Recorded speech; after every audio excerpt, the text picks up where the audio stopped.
Morning, Wayne. We will see you right here at this desk at 11:30 Eastern, as always on Fridays. And that's fresh off your being a presenter last night at the ESPYs with Jaden Daniels, Libby Dunn. Which brings me to good morning to Tiger Woods Johnson. Yesterday, we learned that Keyshawn could have been better than Tiger if he just pursued golf from a young age. Yes, that is correct. Oh, yeah. Come on, man. Yeah, Football players don't have no coordination like that. They don't have that golf They don't coordination. have golf coordination. We certainly don't have the pattern coordination you got with Oh, this. yeah, Reverend Pierce in the house today. Oh, I like that. Reverend Pierce. You about to preach? Yeah, I'm preaching today. Yeah. Oh, yeah. All right. Good morning, Duck Boat Paul. It's Reverend Paul today, Skip. All right. And we did also learn from Duck Boat Paul yesterday that he gave me 20 points in Canada. If, in fact, Team USA and Canada meet for real in Paris. Keyshawn gave me 25, so I think I'm going to be... So if they don't meet, then what does that do? It's all. No, it's all. No bet. It's all. They got to meet. Yeah. I think they will meet again. See, I don't like that bet now. Because if they don't meet, we should still get paid. No, you should still get paid for Because what? that says that they're not good enough to even get there. We should still get paid. What if Team USA is good enough to get there? Then I'll pay you. Right, 100%. But I don't think that's the case. Oh, 100%. Oh. No bet will be no bet. All right.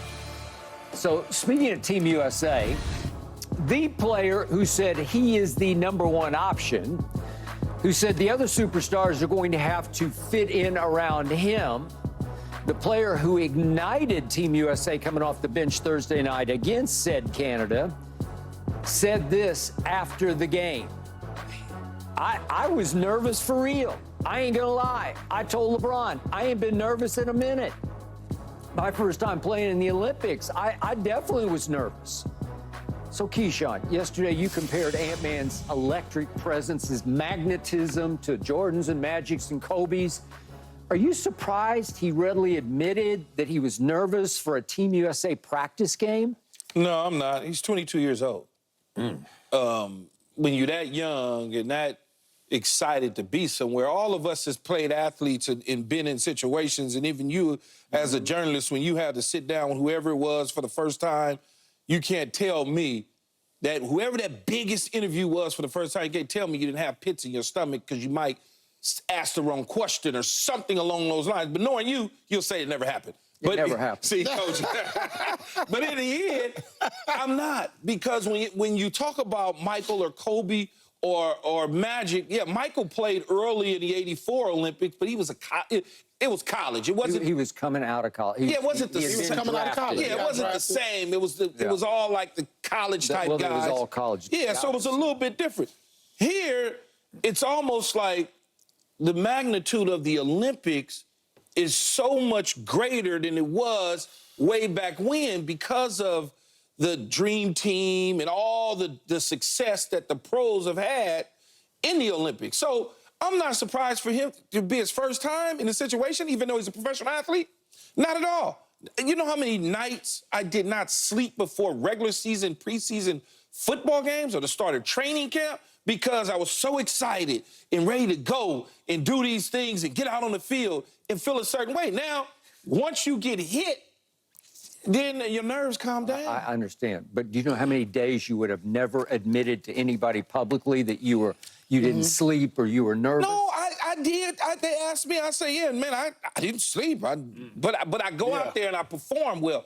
It's okay to be vulnerable in these situations. It's okay. He played well.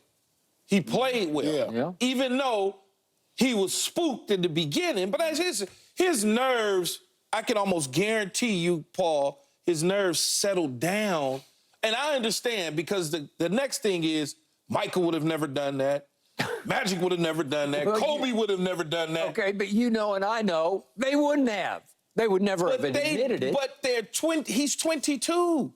They never played They were in 22 at one point, too. Not in this right here. Not with LeBron James looking at you. You know, Mount Rushmore of the NBA. You tell me he thinks he's better than LeBron James. Yeah, but Right now, right now, he think he better than. But you gotta think everybody about in the league, You got to think though. about the overall presence of, like, we're not talking about the game. We're talking about the presence of what's in the locker room. Skip, you got Goat Curry, Goat Brown, and Goat Durant in the locker room. You walking in every day. You over here rubbing elbows with them at breakfast. You on the bus with them. That's like I'm thinking when I was 22, you know what? Here go a perfect example. When I got to the locker room, my first All-Star game in Philly, I think I was about 22, 23 about then, and I was in the room with Jordan. I was like, oh, damn, you know, you trying not to look, you over there like, damn, you trying not to look, you over here like, damn, that's Jordan right there. That is Jordan. That's Jordan right. He looking like that, look like, he not only saying like, damn, that's LeBron, he like, damn, that's KD. No, that's true. That's Curry. Like, he's nervous, and this is not a scared nervous for the game. I don't think that's it. Because when you saw his game, did his game look nervous? His game don't never look nervous. It's not a nervousness, and for the fact that he admitted it, yeah, okay, he's 22, like Keith said, and you're on a global stage for the first time. This is not Minnesota. You representing your whole country, and you got the world watching you sitting on the bench over there, LeBron. There's just so much going on, and don't confuse nervousness, Skip, with being scared or fear. Because I was nervous before every game because you overthinking it. Every game. You thinking about the outcome, the possibilities, what can happen, your vision is. Yeah, you thinking about all of that. So the nervousness, it comes from excitement. That's what I think he's talking about. He's nervous because he's excited. Because is he nervous when he say, oh, y'all got to play through me? That don't sound like nervous to me. This is the Ant-Man here, too. Look, guys, I'm nervous. You know, y'all been doing this for a long time, but, you know, I'm coming along because, look, I got my own shoe, too. When we're in the locker room, you looking at their shoes.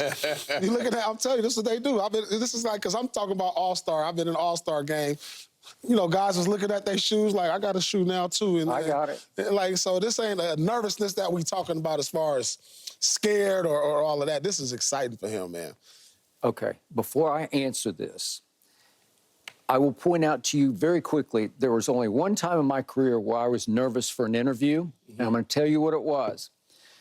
I was out here right out of college in L.A. at the L.A. Times, and I was assigned to spend a week with O.J. Simpson when he was acting in the offseason. But I'm going to get to the punchline of this story because he was making a TV movie, Right. and I loved O.J. And again, I know what happened, and we don't. Yeah, we get ain't into even talking about that. All right, but I had no issue with being around O.J. for a week because he's about as easy to be around as any human ever was. But I got to, or had to, interview his co-star, who was the star of my favorite show when I was a little kid, Bewitched. And it was Elizabeth. I remember Bewitched. Elizabeth Montgomery. And listen, for me, she was about as hot as it got. And for me to sit down with Elizabeth Montgomery, I was scared to death. Oh, so it wasn't O.J., it was Elizabeth. It was Elizabeth. It wasn't O.J., it was Elizabeth. O.J. So that's the only time in my career I was actually nervous, I was fumbling and stumbling, was I got to sit down in her trailer with her, Elizabeth Montgomery. I'm thinking, she is Samantha Stevens. You may say the wrong thing. Yeah. And I'm like, then it's over with. I'm choking. It happens. Right, okay. But her level of stardom wasn't the same as what Ant-Man is around. Okay. But see, if I would have sat down, if I would have sat down with her, I She was would a have been way nervous. bigger star than O.J. was at that time. Yeah, absolutely. Okay, go ahead, All right. go ahead. All right. Okay. I believe that on this show, you have been as guilty as I have been overhyping Micah Parsons, overhyping Ant-Man. Okay? Because I still haven't seen enough of it. He hasn't backed it up enough to show me that he is Jordan-esque or Magic-esque or Kobe-esque. And I'm going to go back to what we just saw in the playoffs, and I get it, he's still an NBA baby, but is he that guy? Is he already showing you that he's going to be special, as in the best player in the league, the face of the league, ultimately belonging in the same conversation with those guys that you brought up just in sort of presence and magnetism? Because I'm going to remind you what happened. In the closeout game against Denver, when they knocked off Denver, in the fourth quarter, he was 1 for 8. And I was like, well, they kind of pulled it off in spite of him in the fourth quarter. Then we came to the Dallas series. And again in fourth quarters, he just wouldn't shoot. It was like what I keep talking about, Caitlin Clark. Just go. If you're him, go. Shoot it more. And the first three, they lost 3 in a row, and he just wouldn't shoot it. And they finally won game 4 at Dallas. And after the game, he was on court, interviewed by Allie LaForce, and he was asked, what was the difference tonight? And I'll just read you the quote. He said, I was aggressive.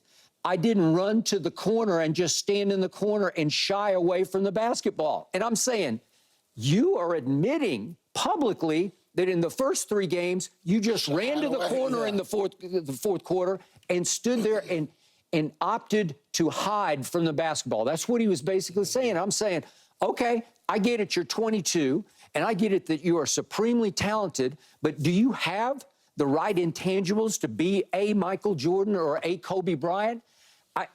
That was an early admission to me that I'm just not sure you're that guy. And I love how open book he is, because he's just open-hearted, He'll just say whatever comes into his head in a good way. He will show you exactly what's in the very bottom of his heart. He's saying, I'm nervous before a practice game, albeit with all these huge superstar potential GOAT, as you say. And yet, even in the playoff series, he just saying, I was running to the corner and standing in the corner in the first 3 games in the fourth quarter. Seriously? Well, now you're overhyping him because you haven't shown me enough. And they obviously got closed out by Dallas in the next game, so they lost in 5. So tell me, hold on. Yeah. So tell me this, Skip. We just watched this USA-Canada game, right? Whose presence was felt the most in that game? His. I would agree with that. I think Anthony Davis's was, too, in a bigger picture way. No. But whose presence was like, okay, who changed that game? He did. Well, you got LeBron, you got Curry, you got Tatum coming off a championship, but out of all them people that's on that team, Ant-Man changed that game. Yeah, just in energy. Not so much in point scoring. Yeah, he did. He came right in and sparked the comeback. He hit the baseline jumper, and then he hit the 3 at the end of the half. And that sparked it, though. Okay. Right? So his presence and everything is pointing towards that. No one's going to come in these games and score 20, though, Skip. Kevin Durant will. But Embiid, Booker, out of all these guys, look at the names on this list. You got Booker, Curry, Embiid, LeBron, but the one guy who changed everything in this game was Ant-Man, right? Okay. He said, I'm the number 1 option, and I don't think he was kidding. I think he believes he's the number 1 option. So does that scream Kobe Bryant? Does that scream Jordan? It does. It does, right? But I never, ever, I was around those guys a whole lot, and I never heard them admit publicly any sort of vulnerability. So there's going to be some things that scream those guys and others that don't. But why is he, I don't want to say vilified, but why do you feel that that's a deterrent on who he is? Because those guys didn't publicly talk about